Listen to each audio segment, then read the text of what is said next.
မြန်မာတမိုင်းတဲကကုန်းပေါင်ခေတ်ကိုပြန်ကြည့်လိုက်ရင်လေတကယ့်ကိုအများကြီးမားပြီးကြောက်စရာကောင်းတဲ့စစ်ပွဲကြီးတွေအများကြီးထိခဲ့တယ်။တိုင်းပြည်တစ်ခုလုံးပြပုံဘဝရောက်သွားပြီးလူတွေထင်းတောင်းချီတေးဆုံးခဲ့ရတဲ့အထိပဲ။ဒါပေမဲ့အံ့ဩစရာကောင်းတာကအဲ့ဒီလောက်အဖြစ်စီးများတဲ့စစ်ပွဲတွေရဲ့အဓိကအကြောင်းရင်းကဘာလဲဒီလား။နယ်မြေကြောင့်လည်းမဟုတ်ဘူး။ရွှေငွေကြောင့်လည်းမဟုတ်ဘူး။အဲ့လာကတော့စင်ဖြူတော်တကောင်ကြောင့်ပါပဲ။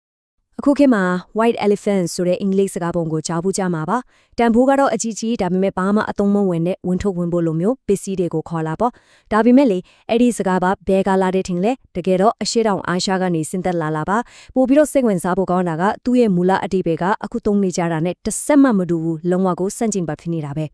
ဟုတ်ပြီဒီအချက်ကပဲကျွန်တော်တို့ကိုအဓိကကြတဲ့မေးခွန်းတစ်ခုစီကိုတွန်းပို့လိုက်တာပဲဘာလဲဆိုတော့အဲ့ဒီစင်ဖြူတော်ဆိုတာဝန်ထုတ်ဝန်ပိုးမဟုတ်ခဲ့ရင်ရောတကယ်လို့များအဲ့ဒီတိရိစ္ဆာန်ကစัจ java လာရဲ့တန်ဖိုးအာဏာကိုစားပြုပြီးအင်ပါယာတစ်ခုလုံးကိုတောင်သိမ့်ပိုက်ရလောက်တဲ့အထိတန်ဖိုးကြီးတဲ့အရာတစ်ခုဖြစ်ခဲ့မယ်ဆိုရင်ဘယ်လိုလုပ်မလဲ ကဲဒါဆိုရင်ပထမဆုံးအနေနဲ့ဒီစင်ဖြူတော်ဆိုတာတာမန်ကြီးဆန်တကောင်ထက်ဘယ်လိုတွေတောင်ပိုးပြီးအစွမ်းထက်ခဲ့လို့လေအရှိတောင်အာရှရဲ့ယုံကြည်မှုမှာဘာကြောင့်ဒီလောက်ထိအရေးပါတဲ့နေရာနဲ့ပါဝင်နေရတယ်လဲဆိုတာဟိုရန်စောအတူတူကြည့်လိုက်ကြရအောင်ဗုဒ္ဓဘာသာယုံကြည်မှုမှာဆိုရင်လေစင်ဖြူတော်ဆိုတ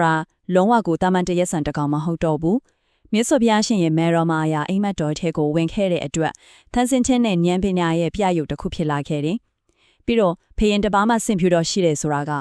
အဲ့ဒီဖယင်ဟာတရားမြတ်တာတယ်သူ့ရဲ့တိုင်းပြည်တော်တာယာဝတ်ဖျားတယ်ဆိုတဲ့နေမိတ်ပုံပဲ။တနည်းပြောရရင်သူ့ရဲ့အုပ်ချုပ်မှုကိုကောင်းကင်ဘုံကအတိမတ်ပြုတယ်ဆိုတဲ့သက်တည်ပြလိုက်တာနဲ့အတူတူပါပဲ။အခုဖော်ပြထားတဲ့ဒီစားကအရာအလုံးကိုပို့ပြီးရှင်းသွားစေပါတယ်။စင်ဖြူရှင်ဆိုတဲ့ဘွဲကိုရဖို့တိုင်းပြည်တစ်ပြည်နဲ့စစ်တိုက်ရက်ခဲ့ကြတယ်။ဆိုတော့ဒါကဘာသာရေးယုံကြည်မှုတက်မဟုတ်တော့ဘူးလေ။နေမြေသိမ့်ပိုက်ဖို့အတွက်အာဏာပြဖို့အတွက်တိုင်းရဲ့ချမ်းပြချစ်ကောင်းတစ်ခုဖြစ်လာခဲ့တာပေါ့။ကောင်းပြီဒီလောက်တင်ကိုကြီးတဲ့အမတ်တင်ကန်နဲ့ကိုပိုင်ဆိုင်ခြင်းလွန်လို့စစ်ပွဲတွေဆင်နွှဲခဲ့တာဘသူတွေလဲ။အဖေကတော့မြန်မာတမိုင်းမှာအင်အားကြီးဆုံးနဲ့စစ်ရေးရာအတက်ကြွဆုံးမင်းဆက်တစ်ခုဖြစ်တဲ့ကုန်းမောင်ခေပဲပေါ့။ကဲကုန်းမောင်ခေအကြောင်းနည်းနည်းတော့ပြောကြည့်ကြအောင်။ကုန်းမောင်မင်းဆက်ရဲ့အစကတကယ်ကိုလက်စည်းလက်တလို့ပါပဲ။တကယ်ကိုအမခံမြင်ဆိုင်ခဲ့တာ။နှစ်အနှဲငယ်အတွင်းမှာပဲအလောင်းမင်းတရားကြီးကပြိုကွဲနေတဲ့မြန်မာနိုင်ငံကိုသဆုသစီတီဖြစ်အောင်ပြန်ဆုစည်းတယ်။ပြီးတော့နိုင်ငံထဲရောက်နေတဲ့ဥရောပအင်အားကြီးတွေကိုမောင်းထုတ်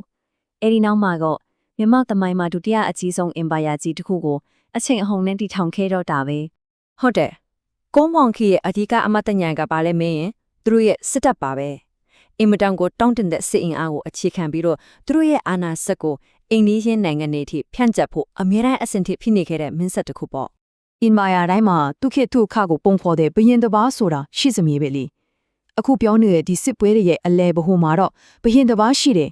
သူ့ရဲ့နာမည်သူ့ရဲ့ကံကြမ္မာသူ့ရဲ့ရည်မှန်းချက်အားလုံးကိုစင်ဖြူတော်ဆိုတဲ့စကားလုံးနဲ့ချီနှောင်ထားတဲ့ဘရင်တပါးပေါ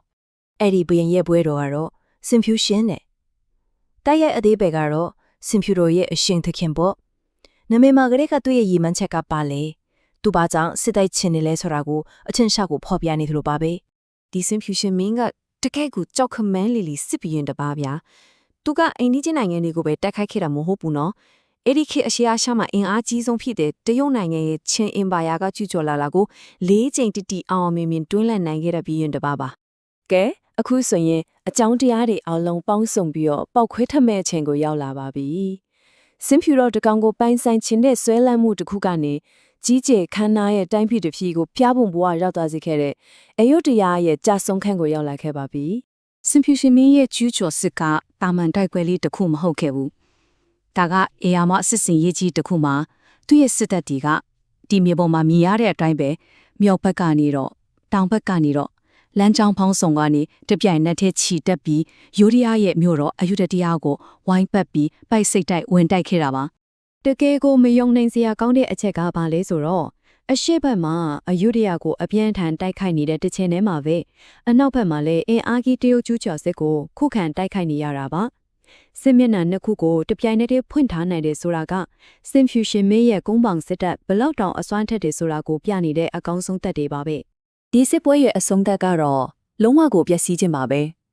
နှစ်ပေါင်း400လောက်တက်တန်းရှိခဲ့တဲ့ခန္ဓာကြီးကျတဲ့အယုဒ္ဓယနိုင်ငံတော်ဟာအဲ့ဒီစစ်ပွဲအပြီးမှာတမိုင်းစာမျက်နှာပေါ်ကနေလုံးဝကိုပျောက်ကွယ်သွားခဲ့ရပါတယ်။စစ်မြေပြင်ကတော့တိတ်ဆိတ်သွားပြီ။ဒါမဲ့ဒီစစ်ပွဲရဲ့အကျိုးဆက်တွေသူ့ရဲ့အမွေနှစ်တွေကတော့နှစ်ပေါင်းရာနဲ့ချီပြီးဆက်ပြီးတော့ရှင်းတန်နေခဲ့ပါတယ်။ကဲအဲ့ဒီအမွေနှစ်တွေကဘာတွေဖြစ်မလဲ။ကြည့်လိုက်ရအောင် စစ်ပွဲပြီးသွားတဲ့အခါမှာယူရညာကအမှုပညာရှင်တွေဂီတပညာရှင်တွေလက်မှုပညာရှင်တွေကိုမြန်မာနိုင်ငံကိုခေါ်ဆောင်လာခဲ့တယ်။အဲ့ဒီရဲ့အကျိုးဆက်ကတော့ဒီနေ့ခေတ်မြန်မာအမှုပညာဂီတအက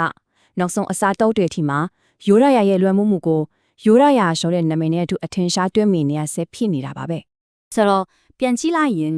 တချိန်တုန်းကဘရင်တပါးရဲ့အာဏာတိုင်းပြည်တစ်ခုရဲ့ကံကြမ္မာကိုစားပြုခဲ့တဲ့စစ်ပွဲရတဲ့အထိတိုက်ခိုက်ပြီးရယူခဲ့ရတဲ့အင်မတန်မြင့်မြတ်တဲ့အမတ်သင်္ကေတတစ်ခုကနေဒီနေ့ခေတ်မှာတော့တန်ဖိုးကြီးပြီးအသုံးမိုးဝင်တဲ့ဝန်ထုတ်ဝန်ပိုးဆိုတဲ့အတိတ်ပဲဖြစ်သွားခဲ့တယ်။အချိန်ကာလကအရာအလုံးရဲ့အတိတ်ပဲကိုဘလို့ပြောင်းလဲပြနိုင်တယ်လဲဆိုတာကိုပြနေတယ်လို့ပါပဲ။ ဒါပေမဲ့လေအတိတ်ဆိုတာပေတော့မှတကယ်တမ်းတည်ဆုံးလာတယ်လို့မရှိပါဘူး